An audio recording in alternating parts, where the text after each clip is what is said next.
How does Atlas credit card work in 2025? Is it really worth it? The Atlas credit card claims to help build credit fast, but is it too good to be true? Most people don't fully understand how it works, so let's break it down clearly in 2025. Atlas is a secured-style credit card alternative. Instead of a traditional credit limit, users link a bank account and make monthly payments that are reported to credit bureaus. You won't believe this part. Atlas does not allow free spending like a normal card.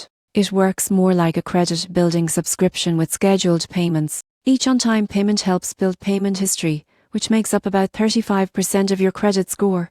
That's the main value Atlas provides. However, most people get this wrong. Atlas does not significantly improve credit utilization because there's no revolving balance like traditional cards. There's also a monthly fee, which can add up over time. Compared to secured cards with refundable deposits, this may be less cost-effective. The surprising truth is that Atlas works best for people with no credit or past missed payments who struggle to get approved elsewhere. In 2025, Atlas is not a replacement for a real credit card, but it can be a stepping stone. If used short-term and paired with smart financial habits, it can help open doors to better cards later. Subscribe for more honest credit and finance breakdowns.